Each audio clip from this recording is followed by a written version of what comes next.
नमस्कार दोस्तों, मेरा नाम सुमित और एक बार फिर से स्वागत है आप सभी का भारत दस्तक के ऊपर। दोस्तों, एक बड़ी खबर निकल कर आ रही है। जैसा कि आपको मालूम रहा होगा कि हरियाणा चुनाव का क्या रिजल्ट रहा। जैसा कयास लगाए जा रहे थे कि कांग्रेस पार्टी वहाँ पे जीत सकती थी, लेकिन रिजल्ट वाले दिन क्या हुआ, एक चमत्कार होता है और भाजपा वहाँ पे जीत जाती है। हालांकि इसके कई मायने लगाए जा सकते कि कांग्रेस में आपसी नेताओं की बन नहीं रही है, शीर्ष नेताओं की बन नहीं रही है, और वही एक पार्टी के जो बड़े लीडर है हुड्डा, उनके समर्थक एक दलित जाति की महिला को चमारी जैसे शब्द का प्रयोग करते हैं, शैलजा कुमारी को। तो ये कई कारण हो सकते हैं कांग्रेस के हारने के। लेकिन अब बसपा सुप्रीमो मायावती का एक बड़ा बयान आया है।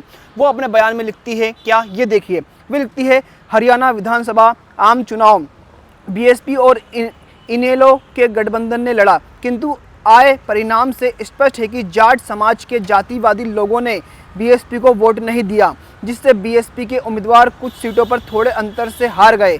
हालांकि बीएसपी का पूरा वोट ट्रांसफ़र हुआ है इनेलो को।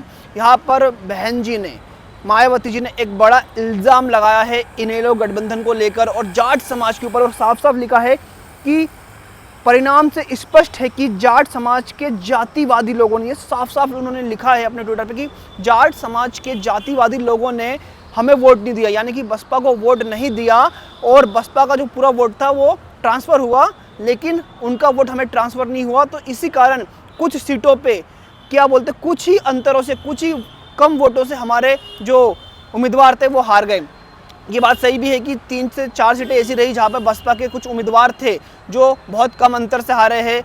तो इसी को लेकर बहन जी कहती है कि जाट समाज के जातिवादी लोगों ने हमें वोट नहीं किया, जिससे वो काफ़ी नाराज़ दिखाई दे रही है। और उनका साफ साफ कहना है कि हमारा वोट तो ट्रांसफ़र हो गया, लेकिन उनका वोट हमें ट्रांसफ़र नहीं हुआ। और ये बहन जी हमेशा कहती है, जब भी वो कोई गठबंधन में रहती है और जब चुनाव हार जाती है तो कहती है कि हमारा वोट तो मतलब दलित समाज का वोट और बसपा का जो कोर वोट है वो तो ट्रांसफ़र हो जाता है, लेकिन दूसरी पार्टियों का जो जातिवादी वोट रहता है, या फिर कांग्रेस का वोट रहे, या फिर सपा का वोट रहे, या फिर अन्य किसी दल का वोट रहे, वो हमें ट्रांसफ़र नहीं होता है, जिससे हमारे कैंडिडेट हार जाते हैं। तो दोस्तों, आप क्या कहते हो? क्या वाकई जो जातिवादी जाट समाज के लोग थे, देखिए मैं किसी समाज को जातिवादी और कुछ नहीं बोल रहा हूँ, ये जो बहन जी ने बोला है, जो उन्होंने कहा है, उनके ही जो लिखावट है उनको शब्दों में पिरोकर आपको बता रहा हूँ कि उन्होंने लिखा है कि जाट समाज के जातिवादी लोगों ने वोट नहीं दिया। तो आप भी ये मानते हैं या नहीं मानते हैं, नीचे कमेंट करें, वीडियो को लाइक करें, चैनल को सब्सक्राइब करके नोटिफिकेशन बेल दबाना ना भूलें।